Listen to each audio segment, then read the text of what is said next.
कि श्री राम जन्मोत्सव पर आधारित चर्चा होगी।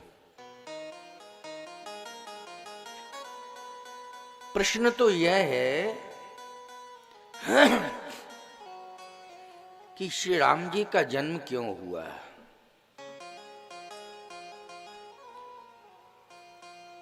क्या इस जन्म में किसी महाभाग का उस निर्गुण निराकार ब्रह्म के लिए अनुरोध है कि आप प्रकट हों, आपका अवतरण हो। आपकी हम सब भक्तों को आवश्यकता है।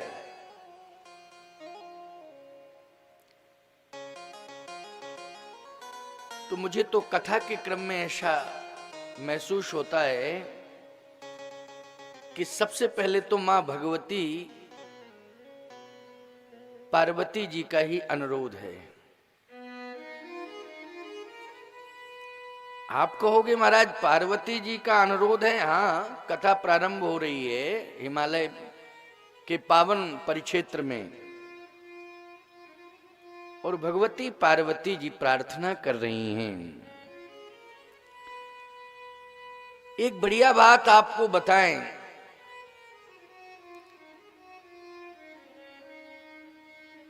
कि केवल पार्वती जी जननी ही नहीं है। उनको ये मत मानना वो जननी है, वो जगत जननी है। जननी केवल अपने परिवार तक सीमित होती है, अपने परिवार का कल्याण करती है और कल्याण की सोच भी उसकी सीमित परिवार तक ही रहती है। वो जननी है।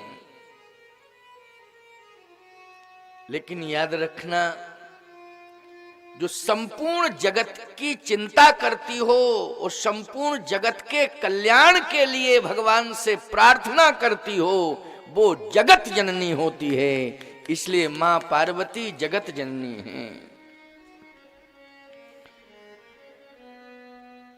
भगवती पार्वती जी प्रार्थना कर रही हैं, हे स्वामी, आपके हृदय में राम कथा है। भगवान शंकर ने कहा, ये तो सत्य है कि मेरे हृदय में राम कथा है।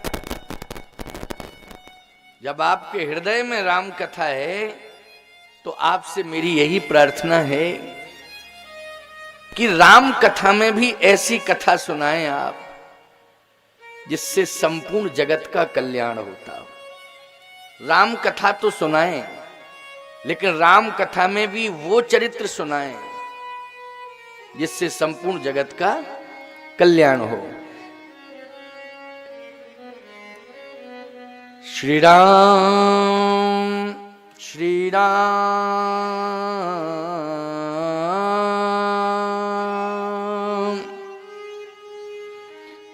कथा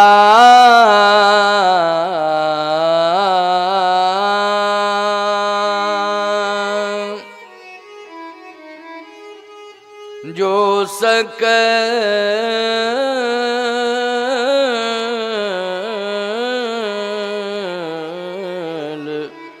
लोकहित कारी कथा, जो सकल लोकहित कारी कथा, जो सकल लोकहितकारी कथा, जो सकल लोकहितकारी कथा, जो सकल लोकहितकारी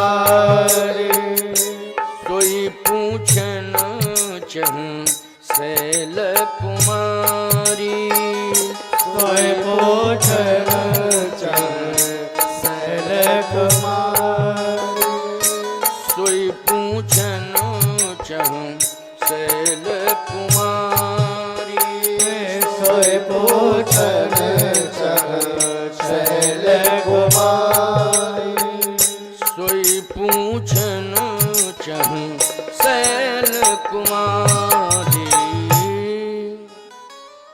कथा जो सकल लोक हितकारी, सोई पूछन चह शैल कुमारी। गोस्वामी जी का भी संकेत है, सुरसरी सम सब कर हित होई।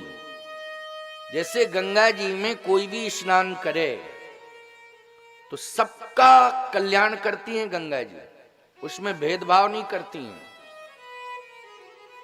इसलिए बड़े बड़े पापी जब पछताते हैं ना पाप करने के बाद, क्योंकि एक बात समझ लेना, पाप करते समय व्यक्ति की एक ही भावना रहती है कि मुझे नरक ही जाना है, इसलिए और पाप करो। एक मानसिकता हो जाती है पाप करने वाले की, तभी तो वो पाप करता रहता है। अगर उसको चिंता हो जाए कि मुझे नरक जाना पड़ेगा, बचना है, तो परिवर्तन कर ले। उसके मन में एक ही स्थिति, मना स्थिति उसकी हो जाती है कि मैंने पाप कर लिए हैं, अब पाप कर रहे हैं, करते ही रहेंगे, क्योंकि नरक तो जाना ही है। ये सोच बहुत निम्न है।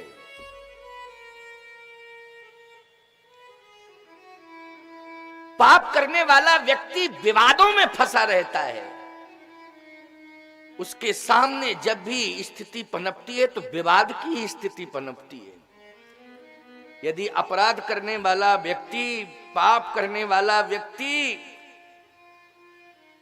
वो विवाद से थोड़ा सा हट जाए, जरा उदार चित्त से सोच ले कि अब मुझे विवाद नहीं करना है, विवाद करने वाले भले ही मेरे सामने क्यों ना आ जाएं, लेकिन हमें विवाद करने वालों के सामने भी संवाद करना है, निश्चित रूप से हृदय परिवर्तन हो जाएगा।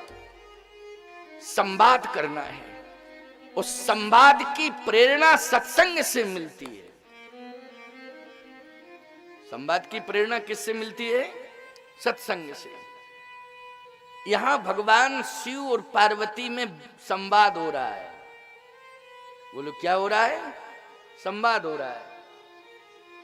पति पत्नी को चाहिए आपस में वो संवाद करें, विवाद ना करें। पति पत्नी संवाद के लिए हैं, पता नहीं ये विवाद कहां से आ गया है। कोई राक्षस बीच में आ जाता है, वो विवाद खड़ा कर देता है। मैं तो यही मानता हूं, या राक्षसी आ जाती होगी कोई, ये जरूरी थोड़ी ना, राक्षसी भी आ जाती होगी, वो भी विवाद की स्थिति पैदा कर देती है। राक्षसियों से सावधान रहो। आप सब भी राक्षसों से सावधान रहो। जो विवाद के लिए प्रेरित करे वो दैत्य है, वही राक्षस है। इसलिए सावधान रहने की जरूरत है।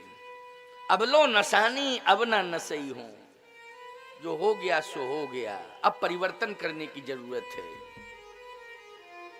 आप कल्पना करिए, अपराध के मार्ग पर रत्नाकर डाकू भी चल रहा था। बोलो अपराध के मार्ग पर ही चल रहा था कि नहीं? रत्नाकर नाम का डाकू। लेकिन प्यारे, वो डाकू था, लेकिन जब संतों से संवाद हुआ तो वो उच्च कोटि का साधु बन गया। ये है परिवर्तन। उच्च कोटि का साधु बन गया, जिन्हें आप सब जानते हैं। कौन नहीं जानता है? जो अपराध के मार्ग पर चल रहा था, उसने भगवान को ही मार्ग बताया है। चित्रकूट गिरि करहूं निवासु, तह तुम्हार सब भांति सुपासु। बोलो भगवान को मार्ग बताया कि नहीं बताया? कितना बड़ा परिवर्तन हुआ, जरा सोचिए। ये कथाएं मिथ्या नहीं है, इन कथाओं को झूठा मत समझना। इसलिए कह रहा हूं कि कथा सुनना बहुत अनिवार्य है, सत्संग में पहुंचना बहुत आवश्यक है। सत्संग से दूर मत हो।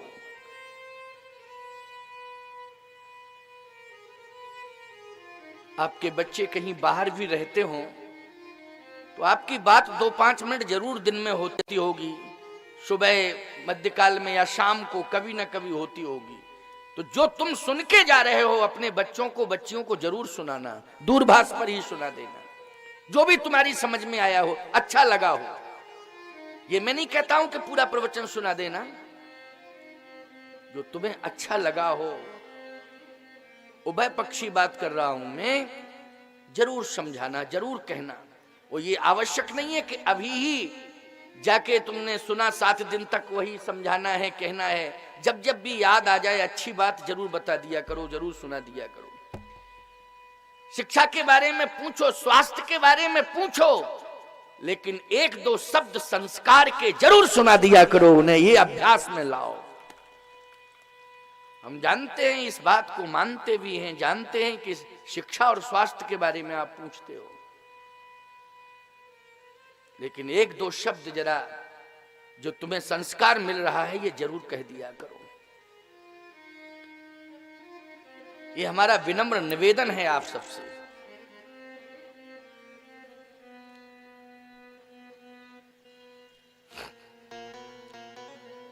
एक संस्कार ही इस देश के लिए कर्णधार है। क्या संस्कार कर्णधार है? वो हल्के में मत लेना इस शब्द को। और मैं सत्य कहता हूं, ये परिवार, समाज, देश के लिए और विश्व कल्याण के लिए ये कर्णधार है। और जिसने यह संकल्प ले लिया है कि हमें संस्कारित होना है और समाज को संस्कारित करना है, उसी का उद्धार अवश्य है, इसमें संदेह नहीं। उसी का उद्धार है। तो आज जगत कल्याण के लिए राम कथा पूछी। गंगा जी सबको मुक्ति देती हैं, भक्ति भी देती हैं, सबको पाप मुक्त कर देती हैं गंगा जी। तो जितने पापी हैं, जब वो थक जाते हैं, जब उनकी अंतिम स्थिति आ जाती है, तो वो गंगा की ओर दौड़ते हैं। वो कहते चलो अब जो होगा सो देखा जाएगा, एक बार गंगा नहा लो। लेकिन गंगा जी उनके पापों को ले लेती हैं इस शर्त के साथ, और धुल देती हैं इस शर्त के साथ कि अब दोबारा पाप मत करना है। शर्त लगा देती हैं उसमें। ऐसा नहीं है कि पाप करो गंगा में नहाओ, फिर पाप करो फिर गंगा में नहाओ, ऐसा नहीं। इस शर्त के साथ कि चलो कोई बात नहीं, तुम आ गए हो, स्नान करो, अब संकल्प ले लो कि हम पाप नहीं करेंगे, अपराध नहीं करेंगे, बस तुम्हारा कल्याण हम करने के लिए तैयार है। यही राम कथा कर रही है, यही राम कथा करती है। इसलिए कथा जो सकल लोक हितकारी, सोई पूछन चह सैल कुमारी। भगवान शंकर ने कहा मैं तैयार हूं कथा सुनाने के लिए, लेकिन ये बताओ कि तुम्हें कौन सी कथा प्रिय लगती है। जो प्रिय हो कथा वही कथा मैं सुनाऊं, अथवा मैं कहां से कथा शुरू करूं। तो पार्वती जी ने कहा महाराज आपका मन जहां से कह रहा हो वहीं से आप शुरू कर दीजिए। मन देखो, कथावाचक का कथा कहने का मन भी तो होना चाहिए। बेमन से अगर कथा कहेगा कथावाचक तो वो आनंद नहीं आएगा। पहली बात तो मन से, इसलिए आपका मन जहां से कह रहा हो वहां से कथा आप शुरू करिए। शंकर जी बोले हमारा तो मन कथा में सदा लगता ही है, लेकिन सुनने वाले का भी तो मन लगा है, इसलिए सुनने वाले का क्या मन है वो बताओ। हमारा मन तो नित्य है और सत्य है।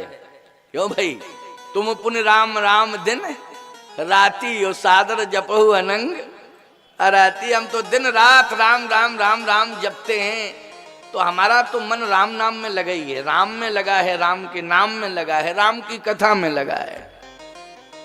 सुनने वाली हो तुम बताओ क्या सुनना है। पार्वती जी ने पहला प्रश्न किया। वैसे मानस की परंपरा में सबसे पहले 9 प्रश्न हुए हैं, इसके बाद थोड़ा विस्तार हुआ तो वो प्रश्न 14 हो गए। इसके बाद संपूर्ण रामचरितमानस में 84 प्रश्न हो गए और 84 प्रसंग हो गए। इस तरह से क्रम है, 9, 14 और 84 ये क्रम है। लेकिन अब इसमें भी ये विचार करना कि पहला प्रश्न क्या है। क्यों भाई, पहला प्रश्न क्या है, इस पर विचार करना है। तो पहला प्रश्न है, प्रथम सो कारण कहूं विचारी, निर्गुण ब्रह्म सगुण बपुधारी। प्रथम सो कारण कहो विचारी, निर्गुण ब्रह्म सगुण बपुधारी। महाराज वो ब्रह्म निर्गुण है या सगुण है? शंकर जी को थोड़ी हंसी आई कि प्रश्न भी ऐसा किया कि जिसमें समस्या पहले ही पैदा कर दी। क्यों भाई,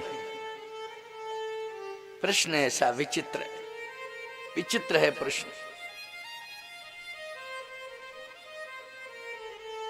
निर्गुण ब्रह्म सगुण बपुधारी, वो ब्रह्म निर्गुण है या सगुण है? भगवान शंकर ने कहा पहले ये बताओ तुम्हारी आस्था निर्गुण ब्रह्म से है कि सगुण ब्रह्म से? तुम किसको मानती हो, निर्गुण ब्रह्म को या सगुण ब्रह्म को? पार्वती जी ने कहा आप जिस ब्रह्म को मानते हैं मैं उसी ब्रह्म को मानती हूं। अब आप ही बताओ आप किस ब्रह्म को मानते हैं? भगवान शंकर ने कहा श्रोता बहुत मजबूत मिला भाई, साधारण श्रोता नहीं है। इस श्रोता को समझाना बहुत मुश्किल की बात है, लेकिन प्रयास मेरा रहेगा। अच्छा, बहुत सरल हैं पार्वती जी, सरल हैं और समर्पण की तो पराकाष्ठा है। ऐसा मत सोचना कि प्रश्नोत्तर हो रहा है तो कहीं ना कहीं पार्वती जी के मन में भगवान शिव के ज्ञान के प्रति भ्रम है। क्योंकि आजकल कुछ लोग तो ऐसे ही प्रश्न कर देते हैं ना कि ज्ञान के प्रति भ्रम हो जाए, कि जरा देखें तो कि ये कितनी गहराई में है, जरा अंदाज लें थोड़ा कि ये कितने गहरे हैं। ऐसे भी तो करते हैं लोग, करते हैं कि नहीं करते हैं? हाँ, बहुत विचित्र विचित्र लोग मिलते हैं, मैं क्या बताऊं आपको। लेकिन नहीं, समर्पण की पराकाष्ठा है मां भगवती श्री पार्वती जी। जन्म कोटि, कल मैंने सुनाया था ना, जन्म कोटि लग रगर हमारी, बरों शंभु नत रहो कुंवारी।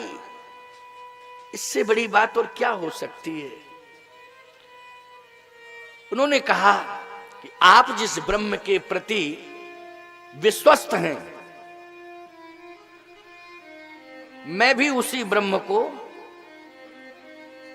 स्वीकार करती हूं। जिस ब्रह्म को आप मानते उसी ब्रह्म को मैं मानती हूं।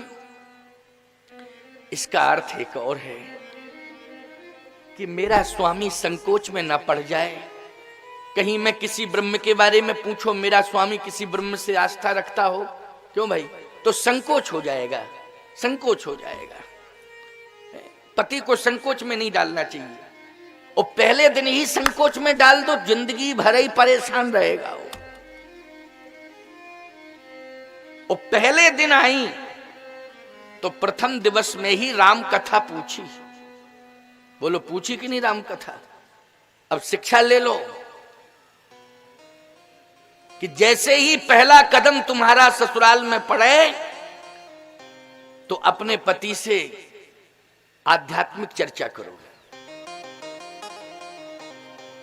क्योंकि पहला दिन, वर्ष का पहला दिन, बोलो ये कितना महत्वपूर्ण था कि आध्यात्मिक आयोजन से प्रारंभ हुआ। छिबरा मऊ का पहला दिन 2021 का कितना महत्वपूर्ण वर्ष।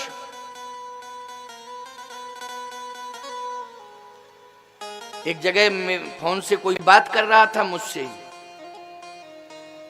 लगभग रात्रि के 10:30 बजे थे, तो उसने आशीर्वाद लेने के लिए फोन किया। अभी 1 जनवरी की बात है ना। उसने फोन किया तो बहुत जोर जोर से हल्ला हो रहा था। तो मैंने कहा ये कहाँ तुम खड़े हो, आशीर्वाद ले रहे हो लेकिन ऐसी अशांत जगह पर खड़े हो कि बहुत शोर हो रहा है। बोले महाराज जी 1 जनवरी है ना, नाच गाने हो रहे हैं फिल्मी। मैंने कहा अच्छा, क्या बगलई में हो रहे हैं महाराज, क्या करें। लेकिन हमने कहा हट के बात करो मुझसे, ये फालतू की बातें हमारे कान तक नहीं आनी चाहिए। तो कहीं कहीं 1 जनवरी को नए वर्ष में फिल्मी गीत हो रहे हैं। अब बताइए फिल्मी गीत, कुछ फिल्मी गीत तो ऐसे हैं प्यारे जो ग्राही भी हैं, ऐसी बात नहीं है। मैं फिल्म इंडस्ट्रीज का विरोधी नहीं हूं, लेकिन जिन्होंने आदर्श फिल्में दी हैं, समझ रहे हो कि नहीं, जिन्होंने आदर्श फिल्में दी हैं वो फिल्में आज भी लोगों के लिए आदर्श बनी हुई हैं। ऐसी बात नहीं है, मैं इतनी हल्की सोच वाला नहीं हूं। लेकिन प्यारे कष्ट तो तब होता है जब फीचर में ऐसा प्रदर्शन हो कि देखने से फ्यूचर ही नष्ट हो जाए। ऐसी फीचर फिल्म का बहिष्कार करना चाहिए, ये मैं दावे से कह रहा हूं। कुछ ऐसे मूर्ख और नालायक लोग भी हैं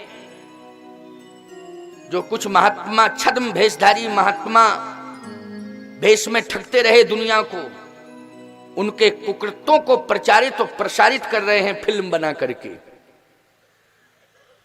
मैंने देखा नहीं है, कानों से सुना है। ये मखौल है साधु समाज के लिए, ये सनातन धर्म का मखौल उड़ाया जा रहा है। ये आवश्यक नहीं था कि वो भेष था, उद्देश्य तो नहीं था उनका पवित्र। भेष तो कोई भी बना सकता है, साधु का भेष बनाना सरल है। कपड़े ही तो पहनने हैं, तिलक लगाना है, माला पहननी है, महीने 2 महीने नाई के पास न जाओ तो दाढ़ी आ जाएगी। क्यों भाई, बाबा बन गए तुम, साधु बन गए। ऐसे तो कालनेम भी बन के तैयार हो गया था, कपट मुनि भी बन के तैयार हुआ था। लेकिन गलत, ये निम्न धारणा नहीं होनी चाहिए। मैं उन कलाकारों से भी कहना चाहता हूं कि अपनी सोच को बदलो। ये घटिया किस्म के प्रदर्शन सनातन संस्कृति के खिलाफ हैं। जो साधु भेष दिखा करके इस तरह से आप प्रदर्शन कर रहे हैं, भेष बना के ही तो प्रदर्शन कर रहे हैं साधु का। क्या वो साधु है? फिल्म में क्या साधु रोल अदा कर रहा है कि कोई व्यक्ति रोल अदा कर रहा है? बोलो, कलाकार कर रहा है, उसने भेष बनाया है, लेकिन उसका उद्देश्य घटिया किस्म का है, किसी धर्म विशेष को बदनाम करने का है। कष्ट होता है मुझे।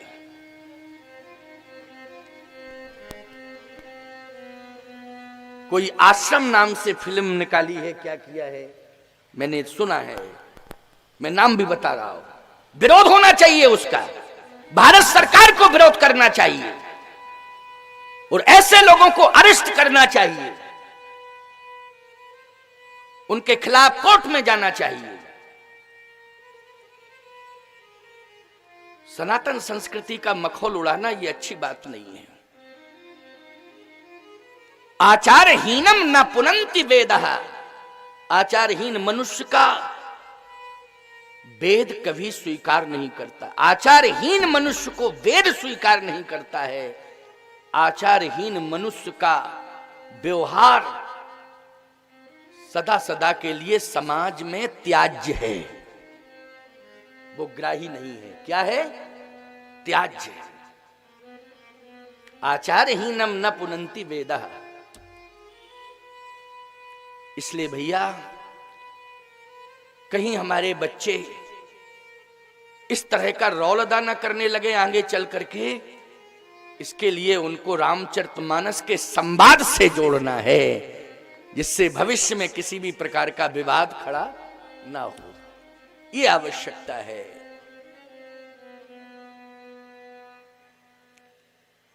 आइए, भगवती पार्वती जी ने कहा, नहीं स्वामी, आप जिस ब्रह्म के प्रति समर्पित हैं वह ब्रह्म मेरे लिए पूज्य है, मेरे लिए आदरणीय है वो ब्रह्म। इसलिए आप तो मुक्त कंठ से निर्गुण ब्रह्म सगुण बपुधारी, ब्रह्म निर्गुण है या सगुण है, जिस ब्रह्म के प्रति आपकी आस्था है उसी ब्रह्म का वर्णन करिए और मैं श्रद्धा पूर्वक सुनूंगी। मेरा इसमें कोई तर्क नहीं है। इसलिए कह रहा था कि पति को संकोच में नहीं डालना चाहिए, पहले दिन ही आध्यात्मिक चर्चा होनी चाहिए। अब पति लेकिन आध्यात्म से जुड़ा हो, आध्यात्म की दुनिया से जुड़ा हो, तब ना वो चर्चा करेगा आध्यात्मिक।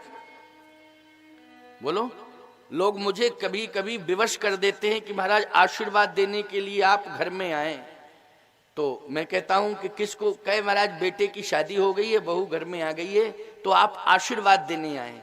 तो मैं सत्य कहता हूं, ये ग्रंथ रखा हुआ है, जब नौ बर वधू को मैं आशीर्वाद देने के लिए, वैसे तो विवाह आदि मंडप में मैं कम जाता हूं, बहुत ही विवश करता कोई अलग बात है, घर में जाता हूं या उस स्थल पर, विवाह स्थल पर भी जाता हूं, तो आशीर्वाद में मैं न फल देता हूं न मिठाई का डिब्बा देता हूं, रामचरितमानस ग्रंथ देता हूं कि बेटा ये आशीर्वाद है, इसको बस पढ़ना। ये ग्रंथ मेरा जीवन है। मैं तो कुछ नहीं जानता हूं, बहुत छोटी उम्र से घर छोड़ के निकल पड़ा।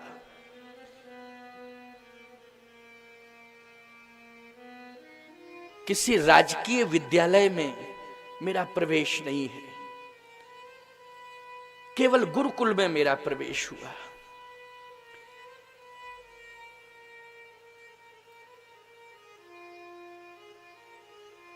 ऋषि मुनि महात्माओं के चरणार बिंदों में रहकर मैंने उनका आशीर्वाद लिया है।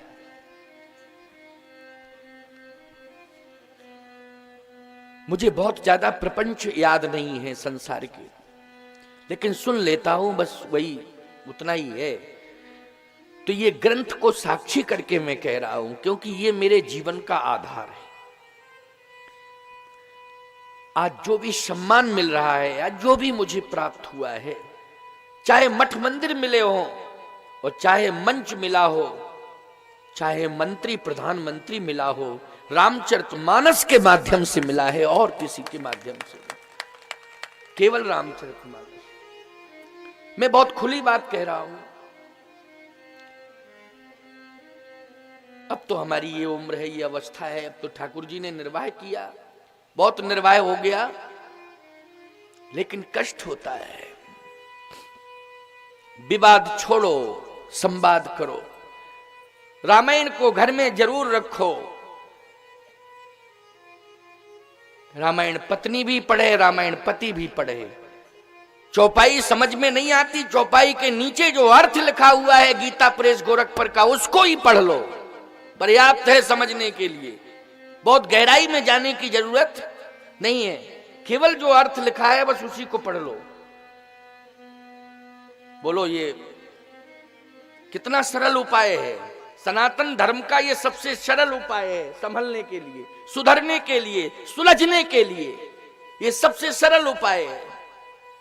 इससे सरल दूसरा कोई उपाय हो नहीं सकता। गीता को आप पढ़ें, मुक्ति का ग्रंथ है, लेकिन आप संस्कृतज्ञ नहीं है तो आप गीता के श्लोक नहीं पढ़ पाएंगे शुद्ध, और यदि आप अशुद्ध पढ़ते हैं तो अपराध बन जाएगा। समझ रहे हो कि नहीं? बहुत बड़ी भूल मानी जाएगी। इसलिए संस्कृत का कोई भी ग्रंथ हो, उसको गुरु चरणार बिंदों में बैठकर गुरुमुख से सीखना चाहिए, वो भी गुरु संस्कृतज्ञ हो तब। साधारण गुरु के बस की बात नहीं है। लेकिन 6 शास्त्र सब ग्रंथन को रस सब कुछ इसमें दिया है। ये बहुत सनातन संस्कृति का सरल उपाय मानस में है, इसको बहुत आसानी से पढ़ा जा सकता है। आज भगवती पार्वती जी ने कहा महाराज आप स्वतंत्र हैं सुनाने में, निर्गुण ब्रह्म सगुण बपुधारी,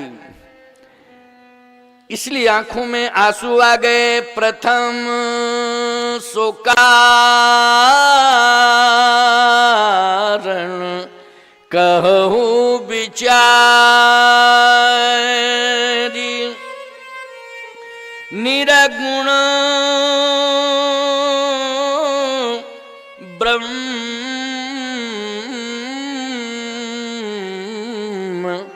सगुण बपुधारी, निर्गुण ब्रह्म सगुण बपुधारी। निर्गुण ब्रह्म सगुण कैसे हुआ? भगवान शंकर ने कहा पार्वती ब्रह्म के बारे में भ्रम करना ठीक नहीं है। वैसे निर्गुण ब्रह्म के लक्षण ये हैं, बिन पग चले सुने बिन काना, कर बिन करम करे विधि नाना, आनन रहित सकल रस भोगी, और बिन बाणी बकता बड़ जोगी, तन बिन परस नयन, बिन देखा लहई घ्राण, बिन वास असैसा अस सब भांति, अलौकिक करनी, महिमा जासु जाए नहीं बरनी। ये निर्गुण ब्रह्म के लक्षण हैं। तो महाराज ये लक्षण अगर निर्गुण ब्रह्म के हैं तो मैंने तो ऐसा सुना है। क्या सुना है? किसने सुनाया पहले ये बताओ? का हमारे गुरुदेव श्री नारद जी हैं, उन्होंने सत्संग में सुनाया था। क्या सुनाया था? कि अभी अभी मैं अयोध्या से आ रहा हूं। तो आप अयोध्या क्यों गए थे? मैं अयोध्या इसलिए गया था कि वहां परमात्मा रहता है। करता क्या है? कहा वो चलता है, फिरता है, बोलता है और वो भोजन भी करता है। और नारद जी ने कहा कि मैं बैठा रहा काफी देर तक कि भोग लगे और थोड़ा उच्छिष्ट प्रसाद मिल जाए उसका ग्रहण करके आऊं। तो अभी अभी मैं अयोध्या से उस परमात्मा का उच्छिष्ट प्रसाद लेकर के आ रहा हूं, पाके आ रहा हूं। तो कोई अयोध्या है, उसमें वो ब्रह्म चलता भी है, बोलता भी है, खाता भी है, सुनता भी है, पढ़ता भी है, वो सब कुछ करता है। मैंने तो ऐसा सुना है। हाँ हाँ हाँ, ठीक सुना तुमने। तो फिर ये बात समझ में, जब बिन पग चला है सुना बिन काना, जब उसके पैर ही नहीं है तो ऐसा क्यों लिखा? ठुमुक चलत रामचंद्र बाजत पहजनिया, भोजन करत बुलावत राजा, नहीं आवत तज बाल समाजा। लिखा है कि नहीं लिखा है? भोजन करत बुलावत राजा, नहीं आवत तज बाल समाजा। एक बार जननी अनवाए कर श्रृंगार पलना पौ लाए। बहुत सारी बातें हैं। प्रीत झंगुलिया तन पहराई, बहुत प्रमाण हैं। बोलो है कि नहीं? ये प्रमाण सब सगुण ब्रह्म के हैं। बोलो है कि नहीं? ओ बिन पग चलाए सुने बिन काना, कर बिन कर्म करे विधि नाना, ये निर्गुण ब्रह्म के प्रमाण हैं। बोलो है कि नहीं? भगवान शंकर ने कहा चिंता मत करो, जे यूं गावहि वेद बुध, नेति नेति कहे वेद निरूपा, राम ब्रह्म परमारथ रूपा। क्यों भाई? बहुत सारे प्रमाण हैं। जे यूं गावहि वेद बुध, जाहि धरे मुनि ध्यान, सोई दशरथ सुत भगत हित, कौशलपति भगवान। सोई दशरथ सुत भगत हित, कौशलपति भगवान। वो महाराज दशरथ की भक्ति से प्रभावित हो गया। कौशल्या जी की भक्ति से प्रभावित हो गया, इसलिए इतना प्रभावित हुआ कि विवश हो गया आने के लिए, और इतना विवश हो गया कि आया भी तो बाप बन के नहीं आया, गुरु बन के नहीं आया, बेटा बन के आया।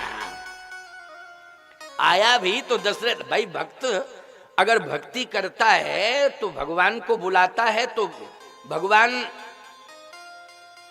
स्वामी बन के आ जाते हैं। क्यों आ जाते हैं कि नहीं आ जाते हैं? नहीं है तो सखा बन के आ जाते हैं, आ जाते हैं कि नहीं? लेकिन ये तो भक्ति की पराकाष्ठा है कि वो बेटा ही बन के आ गया। क्या बन के आया? सो अज प्रेम भगति बस कौशल्या की गोद। वो प्रेम और भक्ति के कारण कौशल्या की गोद में आया। तो महाराज ये राम जन्म का ही स्वरूप है। कह सुनो सुनो, राम का जन्म, उसके तो अनेक हेतु हैं, एक नहीं है, अनेक हेतु हैं। जैसे राम जन्म के हेतु अनेका, परम विचित्र एक एका, परम विचित्र एक ते एका। जन्म एक दुई कहो बखानी, सावधान सुनी सुमुखी सयानी। अब सावधान होकर के सुनो कि वो निर्गुण ब्रह्म सगुण कैसे हुआ। पार्वती वैसे जन्म के तो अनेक हेतु हैं, एक तो एक यह भी हेतु है, क्या? एक कलप सुर देख दुखारे। क्यों भाई? समर जलंधर सन सब हारे। और सुन लो पार्वती, नारायण का अवतार मेरे कारण भी हुआ। किसके कारण? मेरे कारण। मेरी रक्षा करने के लिए आना पड़ा। पार्वती जी बोली आपकी रक्षा करने के लिए? हाँ, उन्हीं की कृपा से बच गए हम, तब तो तुम्हें मिले, नहीं तो दुनिया ही में नहीं होते। वाह, बहुत अच्छी बात है। अब तो उत्कंठा बढ़ गई कि नहीं? मेरे पति को बचाया, बहुत बड़ी बात है। एक कल्प, कल्प भेद है इसमें। क्या है? कल्प भेद। कल्प कल्प प्रति प्रभु अवतरही, चारु चरित नाना विधि करही। देखो आज राम जन्म की कथा सुना रहे हैं ना, तो ऐसे थोड़ी कि सीधे राम जन्म की भाई प्रकट कृपाला दीन दयाला कौशल्या, बजाओ ताली नचो गाओ नाचो, ऐसे ये हम इस तरह से नहीं सुनाते हैं राम जन्म। जाने क्या क्या कौशल्या जायो लल्ला, मोहल्ला में हल्ला सुमच गो। यानी कितनी गर्दन लोग हिलाते हैं, वो पता नहीं कैसे नचाते हैं, क्या क्या करते हैं। अरे पहले सही बात तो सुन लो भैया। क्यों भाई? ये गर्दन कब तक हिलाते रहोगे तुम? थोड़ा समझ लो, ठीक से सुन लो। बहुत बढ़िया बात बता रहा हूं आपको। ऐसी बातें बताने जा रहा हूं जो कम सुनी होंगी, सुनी तो होंगी, ऐसी बात नहीं सुनी, कम लोगों के द्वारा सुनी होगी, कम संत महात्माओं ने सुनाई होंगी। हम ये कह दें कि नहीं सुनी होंगी और ऐसी बात सुना रहा हूं कि तुमने कभी नहीं सुनी होंगी, तो यह अभिमान होगा मेरा, होगा कि नहीं? क्या होगा? अभिमान। ऐसी बात मैं कभी करता नहीं हूं, गलत बात है। अभी अभी मैंने आपको बताया कि नहीं, मैं कुछ नहीं जानता हूं। गुरुकुल में गुरु चरणारविंदों से जो कुछ संतन सन जस कछु सुने तुम्हें सुनावो सोए। तुलसीदास जी भी कह रहे हैं सत्य कहो लिख कागज कोरे। हमारे अंदर क्षमता ही नहीं है, ना मैं इतना बुद्धिमान हूं, ना मैं इतना विवेकवान हूं कि मैं रामचरित मानस को लिख सकूं। लेकिन सपने साचे मोह पर जो हर गौर पसाओ। यदि कृपा हो जाए तो जरूर ये ग्रंथ की रचना हो। इसलिए मैं कहता हूं भैया, अहंकार की बात कभी करना नहीं चाहिए। चलिए सुनी होगी या नहीं सुनी होगी, मैं सुना रहा हूं जो मैंने संतों से सुना है। संतन सन जस कछु सुनो तुम्हें सुनावो सोए। एक कलप सुर देख दुखारे, समर जलंधर सन सब हारे। समर जलंधर सन सब हारे।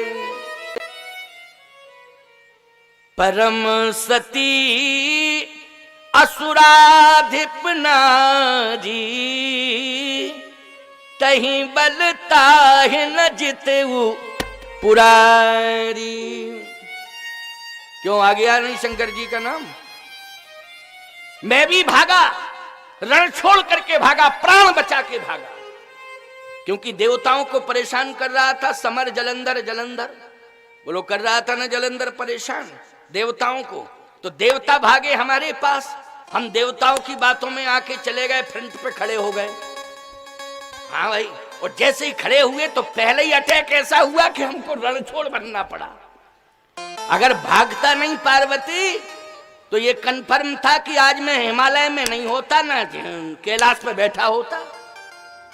भागा मैं। पार्वती जी ने कहा आप भाग के कहां गए? कहा नारायण की शरण में गया।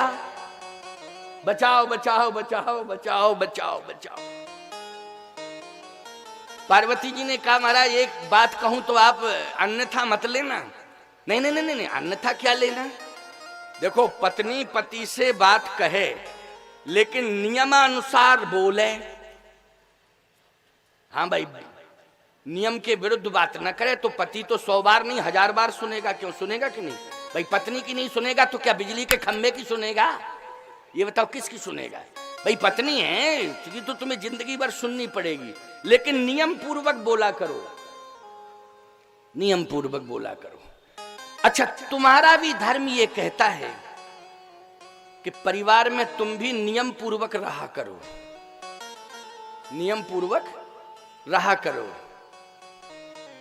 इस पर विचार करना पड़ेगा, संतुलन बनाने की जरूरत है, संतुलन बनाने की कोशिश किया करो, नियम पूर्वक रहो। और पति से भी बात करो तो नियम पूर्वक करो, जो नियम है उसके अनुसार। पार्वती जी ने नियम पूर्वक बात की ना, हाथ जोड़ के कहा स्वामी जी 1 मिनट, ये जलंधर कौन है? कहा ये वृंदा का पति है, वृंदा का पति है। तो वृंदा कौन है? बोले परम सती। सती नहीं, कौन है? परम सती। और इसका पति बोले असुराधिप। क्यों भाई? असुर है, असुर। असुर मानी दैत्य, दैत्य मानी राक्षस। महाराज आप तो इतने बड़े तपस्वी हैं, इतने बड़े महापुरुष हैं, ये राक्षस फाक्षस क्या बिगाड़ता आपका? आप बेकार में भगे, आप तो अड़े रहते। कहे बस यही तो सोच गलत है पार्वती। देश काल परिस्थिति पर विचार करना चाहिए। बोलो करना चाहिए कि नहीं? किस पर विचार करना चाहिए? देश काल परिस्थिति पर विचार करना चाहिए।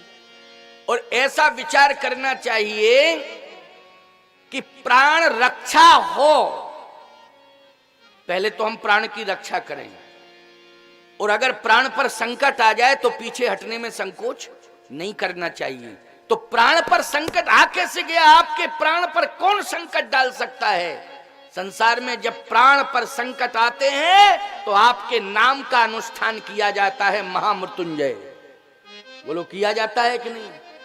क्यों भाई? जब प्राण पर संकट आते हैं महामृत्युंजय होता है कि नहीं होता है? तभी प्राण बचते हैं कि नहीं बचते हैं? तो मेरी समझ में ये नहीं आ रहा है कि आप दुनिया के प्राण बचाते, आप ही के प्राण पर संकट। क्या बात है, देखो कथा बढ़ती जा रही है कि नहीं बढ़ती जा रही है? क्यों भाई? हैं जिज्ञासु ऐसा ही होना चाहिए कि कथा अपने आप बढ़ती जाए। सुनने वाले में यही जिज्ञासा होनी चाहिए, कथा अपने आप बढ़ती जाए, ऐसे श्रोता हो। ऐसे श्रोता ना हो कि जिज्ञासा की कौन कहे, कथा में बैठे हैं और कहते क्या है, भैया आज कथा जम नहीं रही है। क्यों? आज कथा जम नहीं रही है। क्या ज्वार बाजरा है कथा? एक बात बताओ कि जमे? श्रद्धा से सुनो। किससे सुनो? श्रद्धा से। आज श्रद्धा लेकर के बैठी है पार्वती जी, कथा अपने आप बढ़ रही है और इतनी महत्वपूर्ण ढंग से बढ़ रही है कि प्रस्तुति भी गजब की हो रही है भगवान शिव के मुखारविंद से। पार्वती जी ने कहा, महाराज आप असुर को नहीं मार पाए या उसको भगा नहीं पाए? कहा कारण है। क्या कारण है? कहे असुर में ताकत नहीं है। असुर में ताकत नहीं है। पाप करने वाले पापी में ताकत नहीं होती है। इस बात को और सुन लो। कहे उसमें बल है ही नहीं। फिर जो भी कर रहा है जलंधर, वो अपनी महान पतिव्रता वृंदा के पातिव्रत धर्म के बल पर कर रहा है। उसका अपना निजी कोई बल नहीं है। अपना निजी बल नहीं है। किसके बल पर? महान पतिव्रता वृंदा उसके पातिव्रत धर्म के बल पर कर रहा है वो अन्याय अत्याचार। इसलिए मैं नारायण की शरण में गया। तो नारायण ने क्या किया फिर? कहे नारायण ने मेरे अस्तित्व को बचाने के लिए अपनी प्रतिष्ठा को दांव पे लगा दिया। इसलिए मैं उनका ऋणी हूं और सतत हरि स्मरण करता रहता हूं। मेरे प्राण बचाने के लिए उन्होंने प्रतिष्ठा दांव पे लगा दी। क्या? स्वयं मेरा नारायण उस पतिव्रता का पातिव्रत धर्म नष्ट करने के लिए पहुंच गया। बोलो प्रतिष्ठा दांव पे लगाई कि नहीं लगाई है? सावधान, ये कथाएं बहुत सारी प्रेरणाएं देती हैं। भगवान भक्तों के पीछे क्या क्या नहीं करते। तुम लोग क्यों हल्के में लेते हो? भगवान भक्तों के पीछे पता नहीं क्या क्या करने को तैयार हैं। अपना अपमान सहने को भी तैयार हैं। अपनी प्रतिष्ठा को दांव पे लगाने के लिए तैयार हैं। लेकिन भक्त के प्राण बचाने के लिए परमात्मा अहरनिश खड़ा रहता है।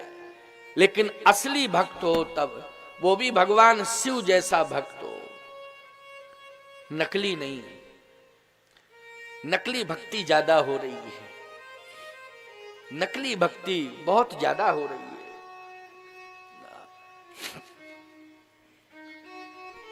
कहा महाराज थोड़ा और विस्तार करिए, हमें तो ऐसा लग रहा है कि कथा को सुनती ही रहूं और छटपटाहट भी हो रही है कि फिर आगे क्या हुआ। लेकिन आपका एक शब्द आधार बन जाता है, फिर हुआ क्या आगे। भगवान शंकर ने कहा कि नारायण तैयार हो गए उसका वध करने के लिए।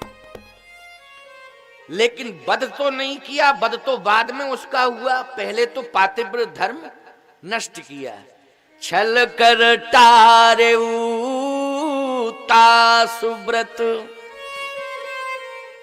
प्रभु सुर कारज की।